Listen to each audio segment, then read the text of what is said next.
Welcome to Daily News Podcast, your snapshot of life in Mangalore and beyond. Today, we've got a lineup of news that connects, informs, and inspires. Ready to catch up? Let's begin. Get ready for the thrilling third edition of Den Den Swim, an acclaimed international open sea swimming championship organized by Mangalore Surf Club, set to take place at Tannirbhavi Beach in Mangalore on January 26th. The championship has evolved into a prominent event on India's west coast, drawing national-level athletes and increasing international participation, placing Mangalore on the global map for open-water swimming. With race categories ranging from 500 meters to 8 kilometers, catering to both elite swimmers and amateurs, this year's event is anticipated to see around 400 swimmers, with safety and competitiveness overseen by Olympian Gagan Ulalmath. Mukund Realty has stepped in as the title sponsor, aligning with the event's aim to promote a sporting culture and present Mangalore as a hub for international endurance competitions.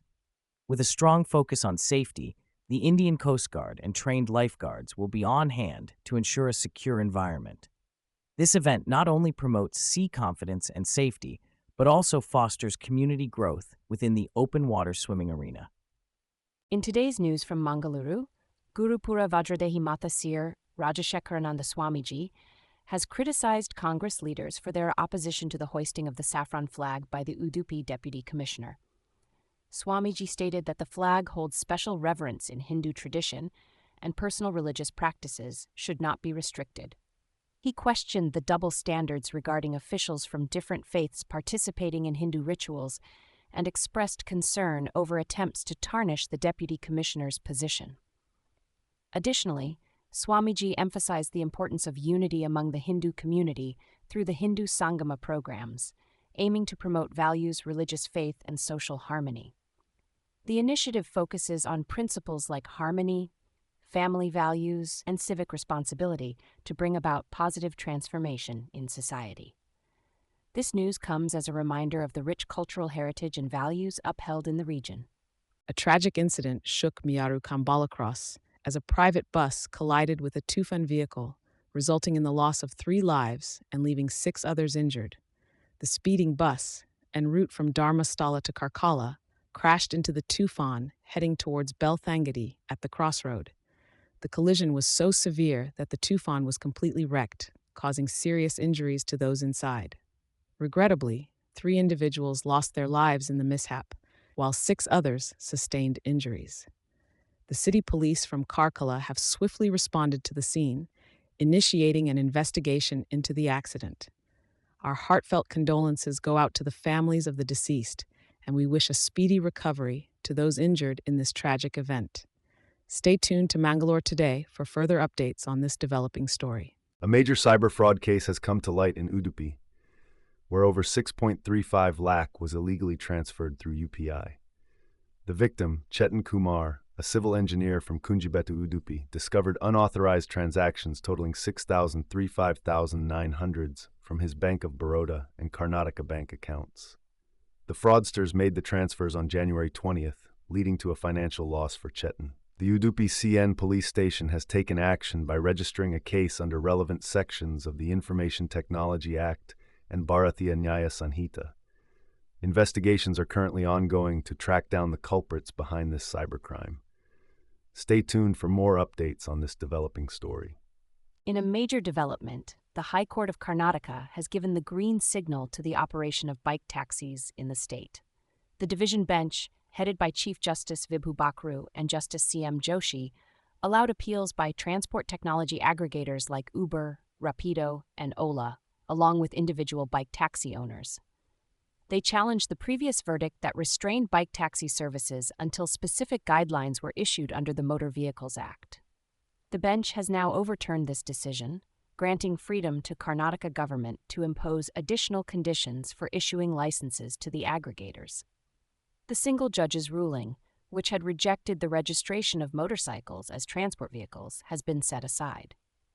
The court emphasized the importance of bike taxis for last-mile connectivity, especially for women commuters, highlighting their safety and affordability. This verdict brings relief to bike taxi operators and paves the way for enhanced transportation services in the region. A major fire broke out in a vacant paddy field near the National Highway 66 bridge in Kapu, creating panic among local residents. The blaze quickly spread to the surrounding area, endangering 3 to 4 nearby houses. Municipal Councillor Shobha Bangera, along with residents, worked tirelessly to douse the flames and alerted the Udupi Fire and Emergency Services. The fire brigade team from the Udupi Fire Station, under the leadership of Assistant Officer Ravindra, arrived swiftly on the scene and managed to bring the fire under control after nearly 2 hours of continuous effort. Fortunately, due to the fire occurring in a vacant paddy field, there were no major property damages, although 3 to 4 nearby hoardings suffered some damage in the incident. In a tragic incident near Uppur KG Road on National Highway 66, a bike rider named Abhishek from Madapadi in Brahmavar lost his life after being crushed under a goods lorry. The collision was so severe that the rider's body was badly mutilated, leading to a major traffic disruption on the highway. Police carried out the necessary procedures with the help of social worker Nityananda Olkadu and an ambulance driver. The body was then shifted to the district hospital mortuary for post-mortem examination. Further investigations are ongoing into this unfortunate road accident. In a major development, over 2,500 special educators in Mangalore are set to stage a day-long protest at Freedom Park in Bengaluru, demanding pay parity. The Karnataka State Association for Special Educators and Supportive Staff highlighted that the government failed to address their 6 key demands, including equal pay. They alleged a disparity in fund allocation to different special schools, with some teachers receiving as low as 20,250 as an honorarium. Despite assurances of a 40% increase in honorarium, the recommendation remains unimplemented. The educators also criticized the lack of facilities for mentally challenged children, urging the establishment of vocational training centers for individuals above 25 years in every district. With funds not released for over 4 months, many special schools are on the verge of shutting down, raising concerns over the future of special education in the region. Mangalore, January 23, 2026. The government has announced 33 questions to be included in the first phase of the upcoming census activities, starting from April 1st. The questionnaire for 2027 census will include inquiries about bathing facilities, internet accessibility, the main cereal consumed by households, and whether citizens have access to smartphones. Notably, the question on availing banking facilities has been omitted. The house listing operations will be conducted between April 1st and September 30th this year, with the second phase of population enumeration scheduled for February next year. Some of the questions will focus on housing details like flooring material, wall and roof material, access to basic necessities, and types of vehicles owned. Additionally, the census officers will inquire about the main source of lighting, access to latrine, types of kitchen fuel used, and ownership of electronic devices like radios, TVs, laptops, and vehicles. Stay tuned for more updates on the census activities in Mangalore. In shocking news from Mangalore, social media sensation Naguri Asha has passed away due to a heart attack. Known for her distinctive style and blunt language, she had garnered a huge following online. Reports indicate that she complained of chest pain and nausea before her untimely demise. Naguri Asha leaves behind 2 children and a wide network of loved ones. The local community mourns the loss of this digital star. In breaking news, the Mangalore Urwa police have apprehended a long-standing fugitive, Chikka Hanuma, a notorious member of the Dandupalya gang. He had been on the run for 29 years in connection with a double murder case dating back to 1997. The gang's brutal attack on a house near Urwa Maragudi Cross resulted in the deaths of Ranjit Vegas and Luis de Mello, with the culprits fleeing with precious gold ornaments. Despite being initially convicted and sentenced to death, Chikka Hanuma and others were eventually acquitted on appeal. However, his case remained unresolved, prompting his continued evasion of the law. After adopting a new identity and living in Andhra Pradesh, the police finally nabbed him in Madanapal. This arrest marks a significant breakthrough, as there are multiple cases pending against him in Karnataka. The swift action and dedication of the Urwa police team led to this successful operation, earning them praises from the Mangalore City Police Commissioner. The authorities are now considering a suitable reward for their outstanding performance as they work towards bringing closure to the victims' families and justice to the affected communities. In a fiery rally in Thiruvananthapuram, Prime Minister Narendra Modi declared change is imperative for Kerala.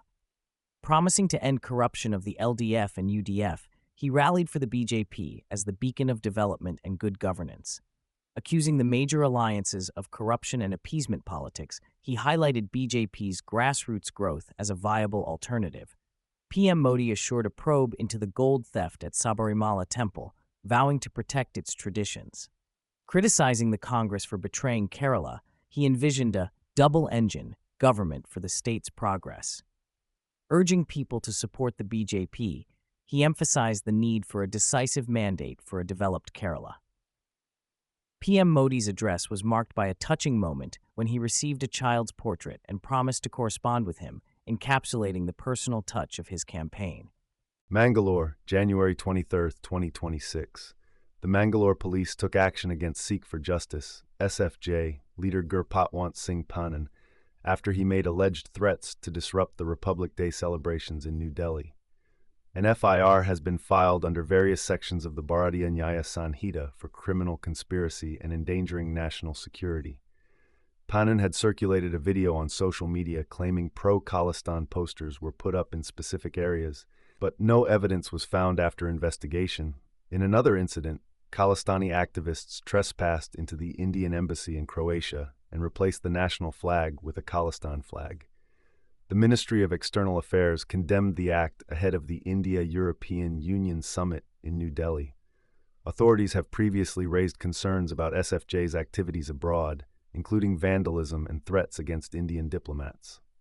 The investigation continues to determine the source of Pannan's claims and the motives behind these actions.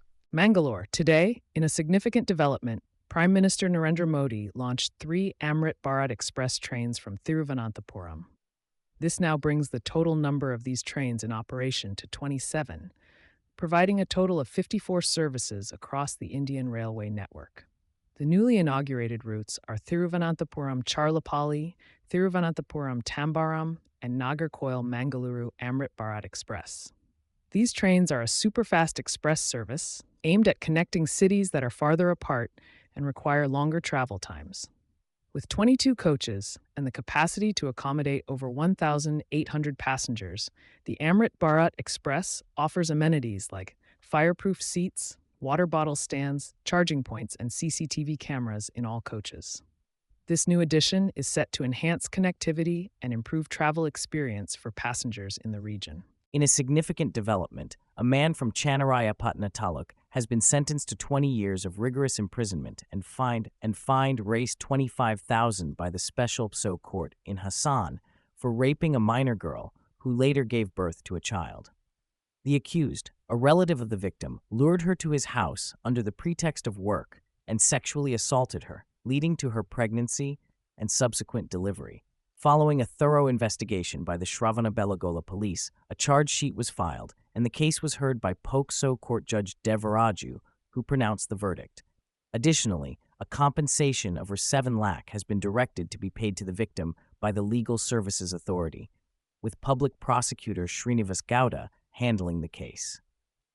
In Prayagraj, over 1 crore devotees thronged to the Ganga and the Sangam to take a holy dip during the Basant Panchami bathing festival at the ongoing Magh Mela.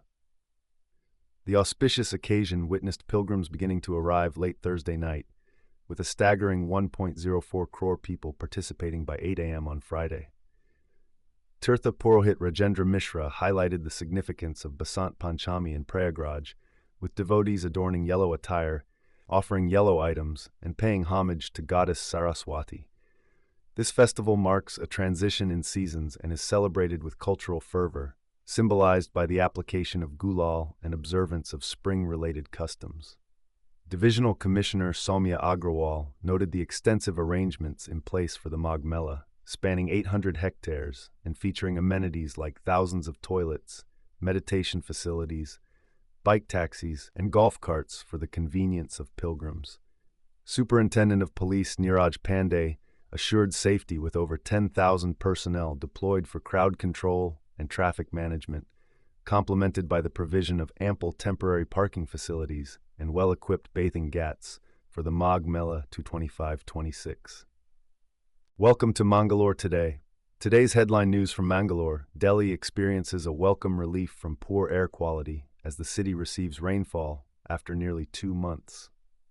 The India Meteorological Department has predicted thunderstorms and gusty winds due to an active western disturbance, with temperatures dipping across the national capital. The showers are expected to improve the city's air quality index, which was recorded at 313 on Thursday. While maximum temperatures remained above normal, minimum temperatures were below average. Stay tuned for more updates on the weather conditions in and around Mangalore, only on Mangalore Today. We thank you for watching today's news roundup. To dive deeper into our stories, please visit our website at mangaloretoday.com. And to never miss an update from us, click that subscribe button. Here's to staying connected. Good evening.